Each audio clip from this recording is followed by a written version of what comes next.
A'udzubillahi minasyaitonirrajim. Allah berfirman, "Ya ayyuhalladzina amanu, wahai sekalian orang-orang yang beriman."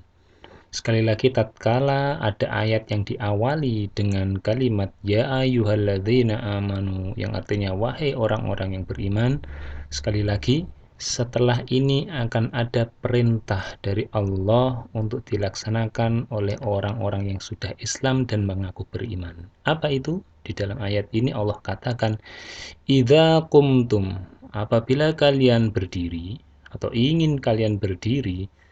Maksudnya berdirinya bukan berdiri mau upacara atau mau lihat-lihat pemandangan, bukan, tapi berdiri untuk apa? Ilas sholat, untuk mengerjakan sholat. Jadi kalau kita ingin mendirikan sholat atau sudah masuk waktunya sholat, maka Allah katakan fausilu, maka basuhlah. Jadi kita diperintahkan untuk membasuh apa? Yang pertama yaitu wujuhakum, yaitu wajah kalian. Jadi wajah kita ini diminta oleh Allah dibasuh dengan air. Kemudian selanjutnya wa aidiyakum, dan tangan-tangan kalian. Jadi kedua tangan kita. Tapi ada batasnya para jamaah rahimakumullah. Tidak asal kita membasuh tangan kita, yaitu ilal marofik, sampai siku. Jadi tidak boleh ya kita membasuh tangan sampai mungkin lengan atas, atau mungkin karena ketiaknya bau terus sampai ketiak dikosok-kosok, atau mungkin orang bilang wis sekalian aja dikosokin dibersihin ya. Tidak seperti itu. Sehingga tidak perlu menyinceng lengan baju kita sampai ke ketiak ke atas untuk dibersihkan sekalian. Tidak, hanya sampai siku saja. Kemudian setelah itu wamsahu, dan usaplah, hanya diusap saja pada mana? Biru'usikum, pada kepala kalian. Ini kepala ini yaitu bagian rambut kita, dari ujung tumbuhnya rambut bagian depan sampai ke tengkuk belakang leher, dan juga nanti termasuk dengan ke dua telinga kita. Nanti akan kita bahas di dalam hadis. Nah, setelah kita mengusap kepala kita, kemudian oleh Allah diperintahkan wa arjulakum, dan basuhlah juga apa? Kaki kalian ilal ka'bain, sampai kedua mata kaki. Jadi di sini sekalian kita mendapati petunjuk bahwasanya selain tangan juga kaki yang ada batasannya dalam apa? Membasuhnya. Jadi membasuh kaki ini tidak sampai eh, betis, tidak sampai paha, ngoten nggih, lutut juga tidak sampai. Jadi cukup sampai kedua mata kaki. Jadi para jamaah mungkin yang laki-laki tidak perlu menyincang celana sampai di atas paha, sampai oh ya apalagi naik lagi. Kemudian ibu-ibu juga tidak perlu menaikkan seperti itu, cukup sampai kedua mata kaki. Ini kemudahan dari Allah bagi kita. Itu para jamaah rahimakumullah, di awal ayat yang ke-6 dari surat Al-Maidah ini Allah memberikan perintah pada kita, yaitu wajib bagi kita untuk apa? Berwudu. Nah, ini adalah perintah wudu. Untuk apa? Untuk sholat. Karena apa para jamaah rahimakumullah? Di dalam sebuah hadis Rasulullah menyampaikan, miftahul jannah, pembukanya atau kuncinya jannah yaitu surga adalah apa? As-sholat, yaitu sholat. Sedangkan Rasulullah melanjutkan lagi, wa miftahus sholat tuhur, yaitu pembuka atau kuncinya sholat adalah bertoharoh atau suci. Artinya apa?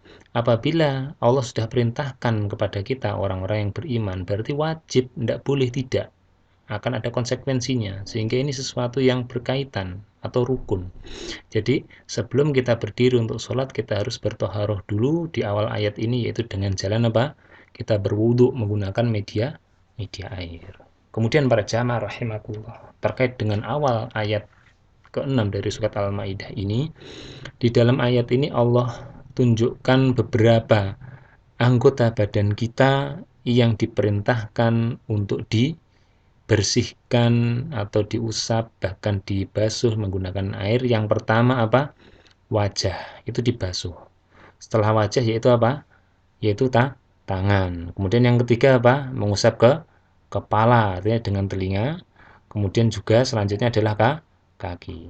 Nah, pada jamaah rahimakumullah, apa yang disebutkan oleh Allah dari keempat anggota badan ini, menurut para ulama adalah ini merupakan bagian terkecil atau paling sedikit atau paling minimal yang kita basuh dalam berwudu. Artinya dengan cukup mengerjakan perintah Allah ini, yaitu kita membasuh wajah, kemudian kedua tangan sampai siku, kemudian mengusap kepala, dan kemudian membasuh kedua kaki kita sampai mata kaki, ini sudah sah wudhu kita. Sehingga kita sudah suci dan boleh kita langsung mengerjakan sholat. Artinya apa? Apabila kita terburu-buru, tatkala ada suatu momentum panjenengan repot, ada urusan di rumah, ada tamu atau dan sebagainya, kemudian ada adzan dan kemudian panjenengan belum bisa segera mengambil wudhu dan sebagainya, kemudian sudah masuk waktu apa? Iqomah. Muadzin sudah mengumandangkan iqomah, maka kalau panjenengan ingin segera menghadiri sholat itu dengan berwudu hanya membasahi, membasuh atau mengusap, yaitu wajah, kedua tangan sampai siku, yaitu kemudian kepala kita dan kaki sampai mata kaki untuk kedua kaki kita, maka itu sudah sah. Panjenengan bisa langsung berangkat atau mungkin mak pelencing kemana? Ke masjid, kemudian ikut sholat. Jadi ini adalah batasan minimal anggota badan kita yang bisa kita bersihkan dengan air dalam rangka apa? Berwudu, memenuhi perintah Allah di dalam surat Al-Maidah ayat yang ke-6 ini, sebelum kita sholat kita harus berwudu. Dari sini bisa difahami para jamaah rahimakumullah, anggota yang disebutkan oleh Allah ini adalah batasan minimal kita untuk berwudu. Itu jamaah rahimakumullah. Untuk lebih detailnya nanti kita akan perinci lagi bahwasanya apa perbedaan dibasuh dan diusap. Di sini Allah katakan fagzilu atau ghusal. Itu artinya mandi. Artinya apabila kita mengambil akar kata dari fagzilu ini, ghusala ini atau ghusla ini, kita ini dalam mengerjakan perintah membasuh ini kepada apa? Wajah, kemudian kedua tangan sampai siku, kedua kaki sampai mata kaki ini, sifatnya basuhan atau memandikan ini adalah basah semuanya tanpa terkecuali sampai bagian terkecil ternyelepit yang tersembunyi dari anggota-anggota badan yang disebut. Jadi harus basah. Harus basah. Seperti panjenengan ingin mencuci piring yang kotor.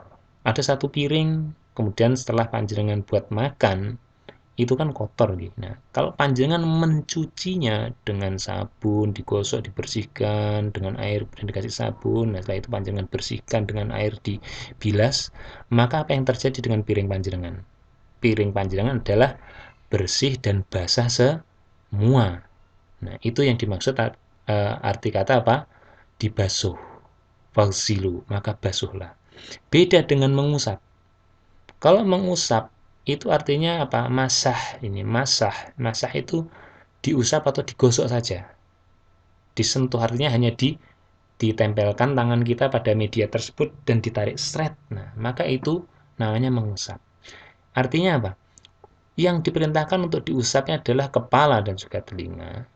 Artinya, tatkala kita mengusap kepala kita, kita mengambil air ini cukup ada di tangan kita dengan membasahi tangan kita dan kemudian kita usapkan ke kepala kita, di rambut kita. Jadi tangan kita tempelkan di rambut kita dan kita gerakkan, maka itu diusap. Seakan-akan kita mengusap rambut kita, seret, seperti itu. Nah, artinya apa?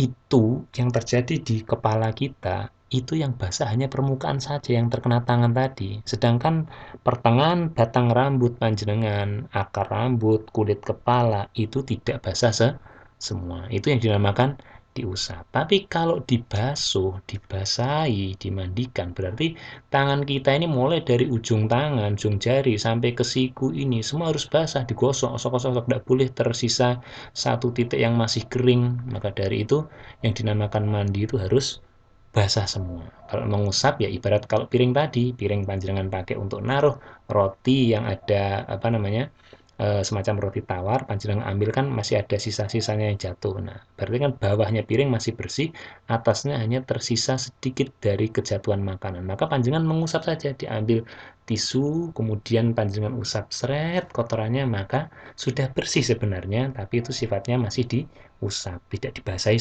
semua. Itu adalah perbedaan apa yang dimaksud fauzilu, membasuh itu, dan juga masah, yaitu mengusap. Itu jamaah rahimakumullah. Kemudian kita akan lanjutkan di lanjutan ayat berikut ini.